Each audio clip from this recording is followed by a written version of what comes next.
In today's video, we are going over the folate, methionine, homocysteine little cycle.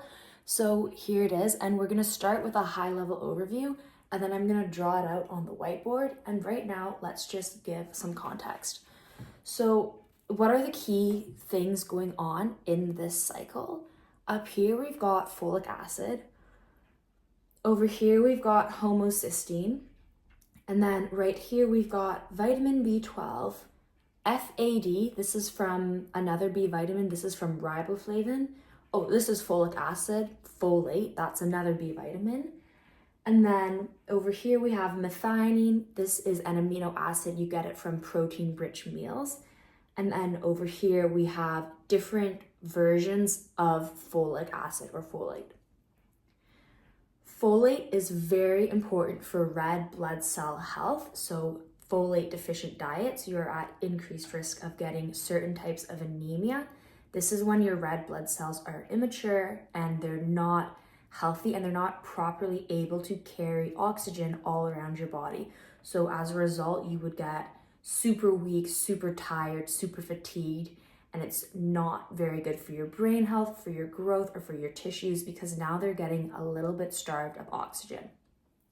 That's one problem you can get if your folic intake is low. Folic acid, or these different forms of folate, also function in DNA repair and DNA synthesis. So if you have cell replication, cell division, or even if you just want to maintain the health of your tissues and your organs, you need enough folic acid present so it can function in DNA repair, DNA health, and DNA synthesis. Over here in this part of the cycle, we have some methylation reactions occurring. Basically what that means is we have a methyl group, CH3, that's a methyl group, and we are just moving it around. Right here, we've got a version of methylated folate, 5-MTHFR, 5-methyl tetrahydrofolate. And then up here, we just have tetrahydrofolate. Here we have homocysteine. Here we have methionine. The little reaction going on over here, using B12, we go from methylated folate to folate and homocysteine to methionine. What methionine synthase does is it transfers this methyl group from 5-MTHF and it puts it on homocysteine. So it's a methyl transfer reaction. And once we methylate homocysteine, we end up with methionine and THF. Those are the two cycles we're going to be focusing on today. Homocysteine is really bad for your health. Having too high blood homocysteine, or homocysteine circulating around your body to your tissues, increases risk of cardiovascular disease. It raises blood pressure, which also increases risk of cardiovascular disease and increases risk of stroke. And having high blood homocysteine is related to Alzheimer's disease, neurodegenerative diseases. It's just really not something that you want going on in your body.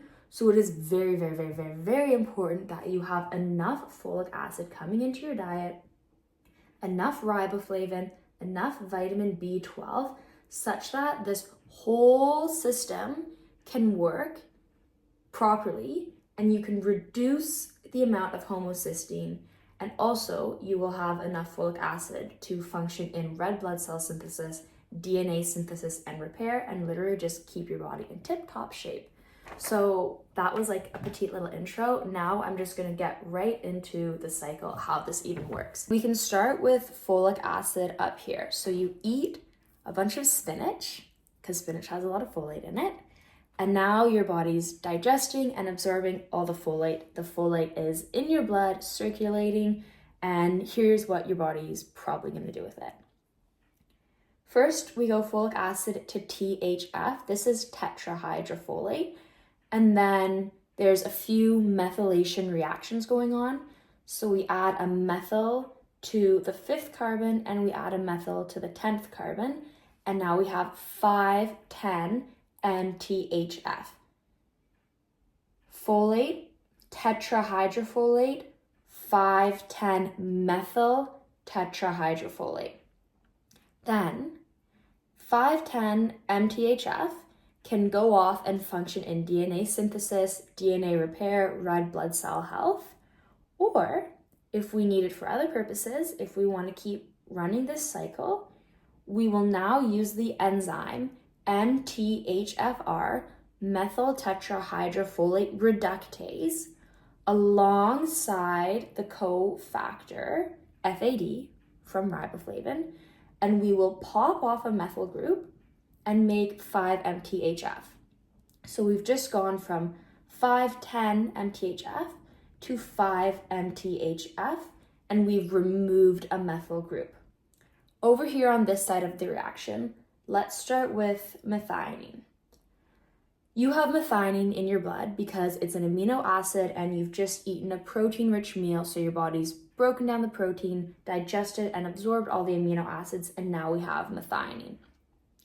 What your body can do with methionine is it can make this molecule SAM, S-adenosylmethionine. SAM can function as a methyl donor. Basically what that means is it has an extra methyl group that it can give to things. SAM can function in methylation reactions of DNA, of histones. Basically, it's really heavily involved in epigenetic regulation or just certain things going on with your DNA. Once SAM gives its methyl group to some molecule, it becomes SAH, S-adenosyl homocysteine. That SAH gets converted into homocysteine, and now we have homocysteine in the blood. This is really not a good thing. Like I said, it will increase your risk of cardiovascular disease, it will increase inflammation, and it can increase your risk of neurodegenerative diseases like Alzheimer's. Where we are now, we've got 5-MTHF and we've got homocysteine. What we are prioritizing is getting rid of this homocysteine, and the only way we can do that, or one of the best ways we can do that, is using methionine synthase to convert it back into methionine. And then methionine, it's an amino acid, it can go off and function in protein synthesis or other cellular reactions. What we're gonna do is we take the enzyme methionine synthase and the vitamin B12, because methionine synthase is dependent on B12 to actually function and do its job. And we go, okay, 5-MTHF plus homocysteine. We take the methyl group off of 5-MTHF, we pop it onto homocysteine, and this yields methionine and THF. Literally all we do is just go switch with the methyl group, and that gets rid of the homocysteine problem, and it gets us right back into having tetrahydrofolate. We go 5-methyl tetrahydrofolate, tetrahydrofolate, homocysteine, methionine, and this is all done by the enzyme methionine synthase with the cofactor, coenzyme. Vitamins are coenzymes, minerals are cofactors, with the coenzyme vitamin B12. Okay, now that we can get it like in our heads, in our memory, it's super easy to remember because it's just a cycle. So all you have to do is remember what the enzymes do, and then pretty much like you can just nail it in your head for memory. What we're gonna do is we're gonna start with folic acid, because not much of this is really gonna be happening at all if you don't have folic acid. So folic acid, you just had a nice spinach salad, and now you have so much folate floating around in your blood. And what the first thing your body kind of wants to do with that folic acid is it's gonna convert it into THF, like once it's in your cells or like around in your body. Yeah, once it's in your blood.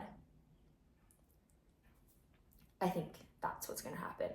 What you need to know is that the first thing your body's gonna do when it's running the cycle is it's gonna get folic acid into THF, tetrahydrofolate. Tetrahydrofolate. Okay. Folic acid. That's my clock going off, by the way. Folic acid, and then we turn that into THF, tetrahydrofolate. tetrahydrofolate goes over here. It gets methylated twice, once at the 5th carbon, once at the 10th carbon. And now we have 5,10-methyl tetrahydrofolate, 5,10-MTHF. That 5,10-MTHF can go off and function in red blood cell synthesis and maturation, DNA synthesis, DNA repair, or other methyl reactions. What we're gonna do to keep everything in the cycle is we're gonna take the enzyme MTHFR, methyl tetrahydrofolate reductase, and the cofactor FAD, flavin adenine dinucleotide. This is a riboflavin-derived molecule, so you need the vitamin riboflavin for this MTHFR enzyme to actually work. And we're going to remove a methyl from 5,10-MTHF, and we're going to make 5-MTHF. Now we have 5-methyl tetrahydrofolate, and we're just going to hang out here for a hot minute. But keep in mind that at some point we're going to want to use this 5-MTHF, do something cool with it, and then get ourselves back to THF. Here's the other half of the cycle. This is the problem part of the cycle, and I'm going to use pink because it's such a nice color. Let's start with methionine that you get from your diet. Say you're eating like a super, super high protein diet, and you've just got like tons of methionine floating around in your blood. So let's go steak. I eat a lot of steak, by the way, so that's why I chose that example. Steak, you ate the steak, you digested it, and you digested it into its constituent amino acids, and now you have methionine in your body. This methionine is going to get converted into SAM, S-adenosylmethionine, and this SAM is a methyl donor. So it's going to give a methyl group. By the way, this is a methyl group, CH3. That's literally what a methyl group is. So this SAM, it's going to give a methyl group to some molecule. Maybe it's going to methylate DNA. So I'm just going to go, this is DNA, and now this is methylated DNA. This is your methyl donor. This is your methyl acceptor. This is your methylated product. And this is SAH, S-adenosyl homocysteine. We go SAM, it does its methylation, and then we have SAH, S-adenosyl homocysteine. Now your body is going to convert that SAH into homocysteine. Do you think it's okay if I just write homo? No, I'm going to write homocysteine. Okay, homocysteine. Now we have homocysteine floating in your blood. Not good. We need to get rid of this, or we need to convert it into something else. This is where the two cycles are connected. When we have 5-methyl tetrahydrofolate and homocysteine, we can spin these cycles together. This is the connection point. What we need to do to eliminate the homocysteine is we need to convert it back into methionine. So we're going to use the enzyme methionine synthase to do that. And methionine synthase, I'm going to put it in orange, is dependent on vitamin B12. So we need B12 present to actually operate this reaction.